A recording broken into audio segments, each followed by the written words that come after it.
For the last couple days, I've been making cable assemblies for the FoMoCo kits, and I am just impressed how cheaply you can buy cables. I get that a lot of the process is automated when you're buying them in bulk, but my goodness, it's just so much work. You're having to cut conduits and then, cut and crimp individual wires, and this wire here crimped, and this guy here is the 7 connector option for the 1500 watt charger. This is the 9 connector option for the 1500 watt charger, which is if you have the heater.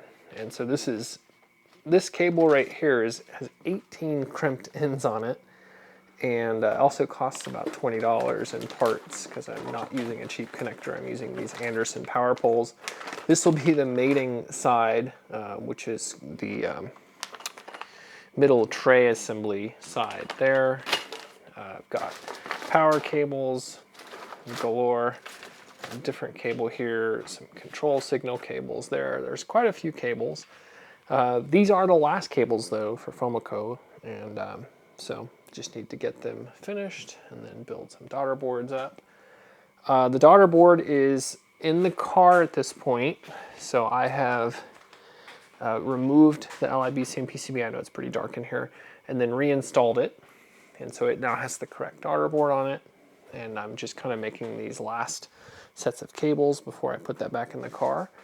Another thing I done is I got a bunch of Mica sheets, and this one is the winner here.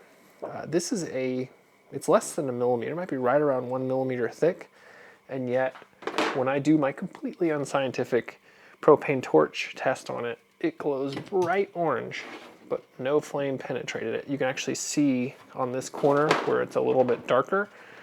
This was me blasting this with this torch for quite a while. I actually had to go get another canister. The first one ran out. It wasn't full to begin with.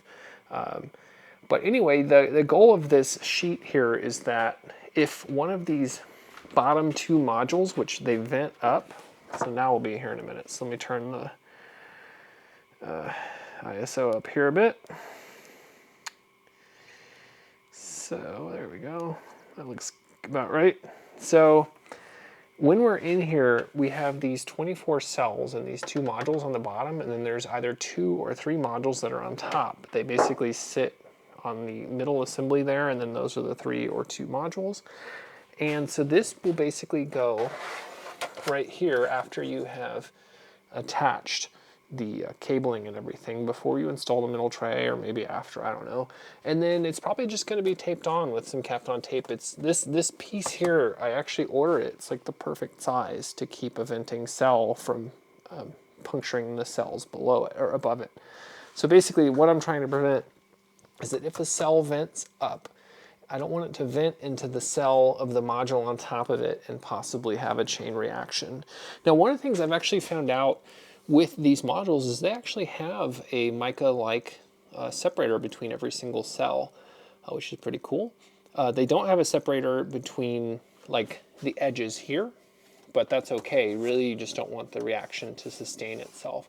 Now, we did have the one burn module where it was able to, I don't know if multiple modules burned, but certainly the entire top of that module burned off. I posted a picture of that online.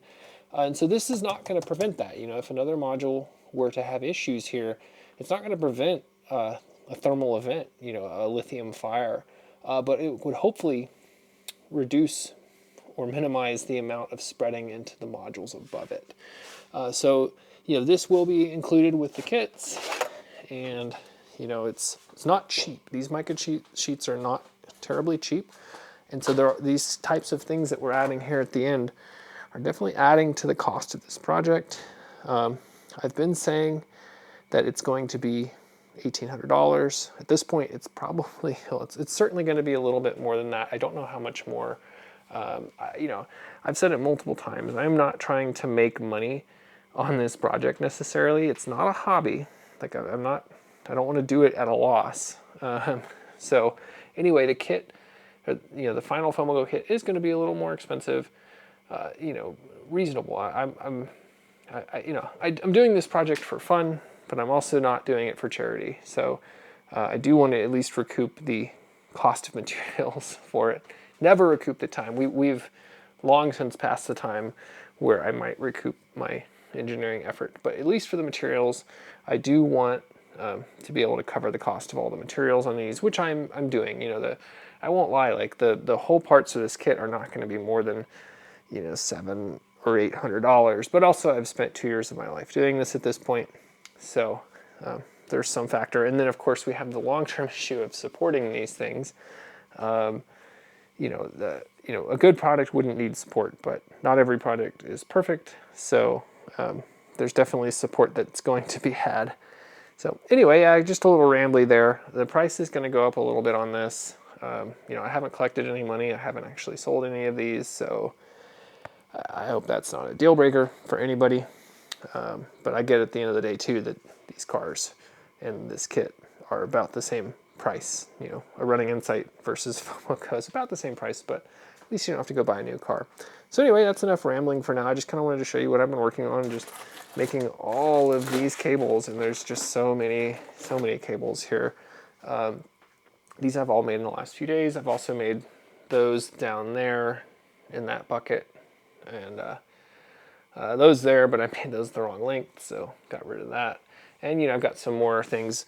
At this point, I've kind of run out of all of the little pieces. So back when this was just one product, it was just the 5 amp hour G3 kit, and that was it. There was no heater, there was no LI control, there was no daughter board, there were no different grid chargers. It was really easy to keep my bill of materials in literally just a spreadsheet or whatever. And that's still what I'm using. The project has probably outgrown it, but I haven't gone to a you know, proprietary or an open source system that does it for you. So what that means basically is that right now, I no longer know that I need exactly 1,285 of that crimp, for example. And so I kind of just run out of parts from time to time, and then I have to order them. But it doesn't really delay anything because I have so much stuff to do on this project that whenever I run out of part, I just add it to a list, and then eventually I'll buy the part.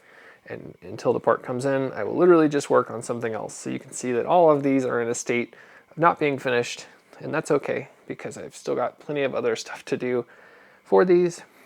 But anywho, thanks for watching.